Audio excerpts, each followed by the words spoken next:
Bonjour à tous, je suis ravi d'être là. C'est pas habituel pour moi en tant que journaliste d'intervenir dans ce genre d'événements politiques, mais il me semblait important de le faire, notamment pour mettre en avant un sujet important qui, selon moi, n'occupe pas la place qu'il mérite au sein du débat public. Pour l'occasion, j'ai même écrit un texte qui m'arrive rarement. En général, j'improvise, mais comme on m'a dit que j'avais que 8 ou 9 minutes et que j'ai l'habitude de parler beaucoup trop, je me suis dit que j'allais me cadrer. Donc, si je suis venu aujourd'hui à l'invitation de Lucie Castet participer à cette convention sur l'éducation, c'est pour parler du fond et pour mettre en avant ce sujet, celui de la prise en charge de nos bébés, des enfants entre 4 mois et 3 ans, de ces tout premiers instants où chacun et chacune apprend, s'éduque, grandit, se développe.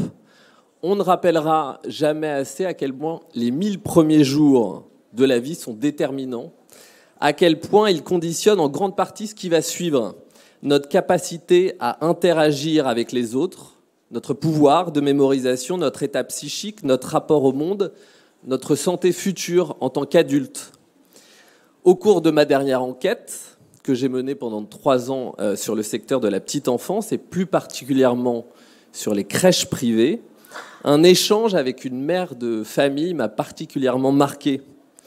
Alors, en pleine phase d'écriture, j'ai appelé l'un de mes témoins qui s'appelait Johanna, dont les 2 enfants avaient été victimes de faits de maltraitance au sein d'une crèche du groupe People and Baby.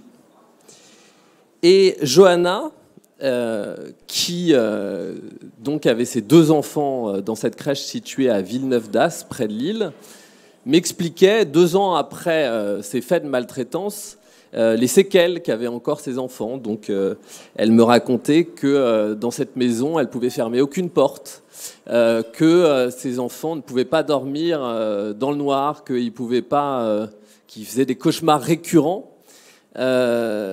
Et qu'ils avaient une incapacité à vivre en collectivité et que le plus atteint des 2 avait un certain nombre de retards du développement, notamment au niveau du langage et de la propreté.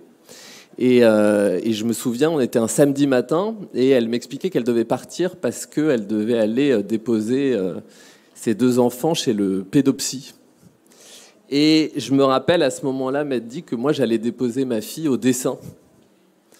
Et j'avais mesuré ma chance de l'avoir vue, elle, évoluer dans un environnement sain, dans une crèche dotée en personnel et dans une structure où le fonctionnement n'était pas entièrement dicté par les exigences de rentabilité et l'obsession du TO, du taux d'occupation.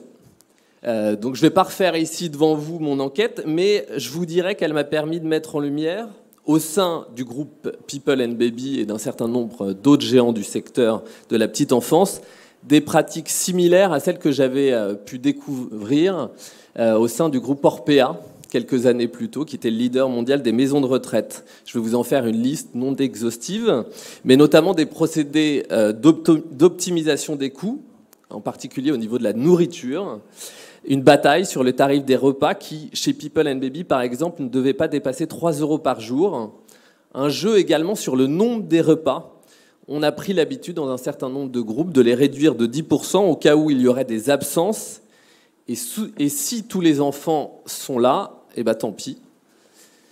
Des pratiques de réduction de la masse salariale et de dépassement de la capacité réglementaire des crèches. En gros, moins de personnel que ce que la législation exige et plus d'enfants, un effet ciseau qui casse instantanément la mécanique subtile d'une crèche et met les enfants en danger, une obsession du taux d'occupation qui devient l'alpha et l'oméga de la stratégie d'un directeur de structure, des contournements réguliers au droit du travail qui impactent le quotidien des pros de la petite enfance, et pour finir, des procédés de détournement d'argent public.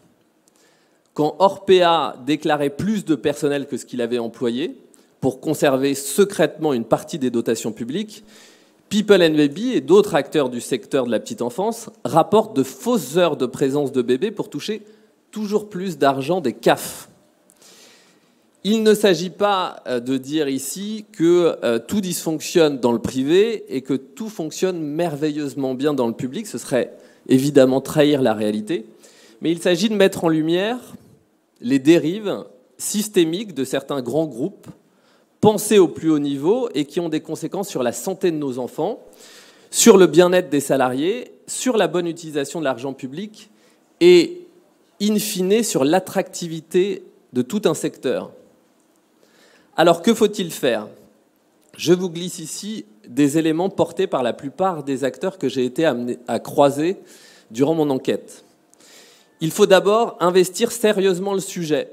Sûrement l'Assemblée nationale, empêtrée dans une période d'instabilité croissante, marquée par des crises à répétition, n'a pas su analyser en profondeur les causes du mal-être qui touchait le secteur de la petite enfance.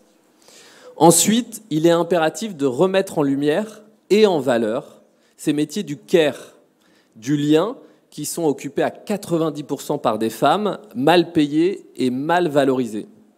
Cela passe évidemment par une évolution des salaires. Je discutais encore il y a peu avec une équipe travaillant en banlieue parisienne, à Courcouronnes, qui m'expliquait qu'avec des revenus situés entre 1 300 et 1 650 euros net, il ne leur était tout simplement plus possible de vivre en milieu urbain et qu'elles étaient contraintes de quitter cette profession qu'elles aimaient tant.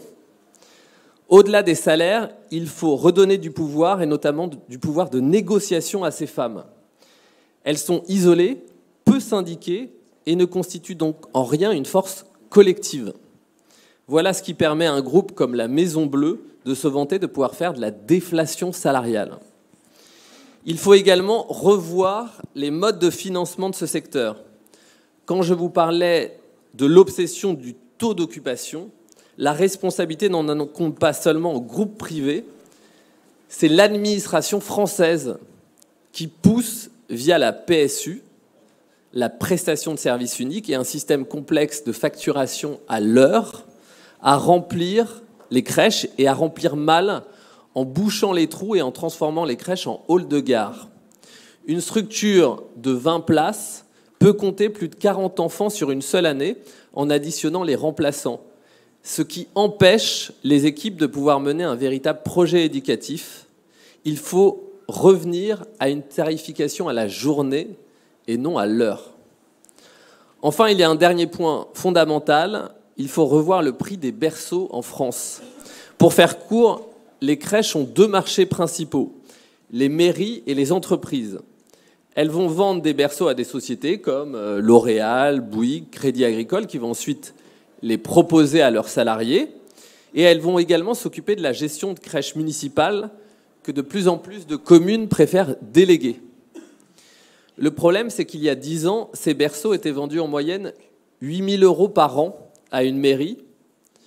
Puis certains groupes, comme People and Baby, les Petits Chaperons Rouges, la Maison Bleue, pour conquérir des parts de marché, ont décidé de casser les prix, sans que personne ne s'en émeuve. Les prix sont alors passés de 8 000 à 6 000, puis à 5 000, puis à 4 000. Et aujourd'hui, j'ai vu passer au cours de mon enquête des appels d'offres avec des propositions à 2 500 €. En gros, depuis 2015, les prix ont baissé, ont été divisés par 3, alors qu'avec l'inflation, ils auraient dû augmenter. Et sauf que quand vous faites ça, évidemment, vous tuez un secteur, car il y a une règle toute simple en économie, c'est lorsque vous baissez vos tarifs, soit vous impactez votre marge, soit vous réduisez vos coûts, et en particulier vos coûts au niveau de la masse salariale. Et c'est précisément ce qui s'est passé dans ce secteur. Les prix ont baissé, poussés par un certain nombre de mairies, et donc la masse salariale, le nombre de postes a diminué conjointement. Les pouvoirs publics, mairies, collectivités territoriales, ministères, sont les plus mauvais payeurs, c'est bien souvent ce qui m'a été rapporté durant mon enquête, et ont participé à un mouvement massif et dévastateur de low cost.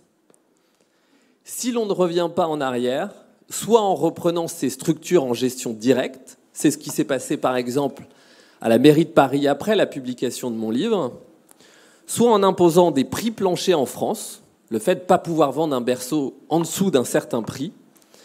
La crise qui touche le secteur de la petite enfance ne fera que s'accentuer. J'invite donc les politiques, ici présents, à investir ce sujet à bras-le-corps. Il en va de la santé de nos enfants et de nos petits-enfants, des conditions de travail des dizaines de milliers de professionnels du secteur et de la viabilité de tout un secteur économique. Je vous remercie. Un immense merci, Victor Castanet.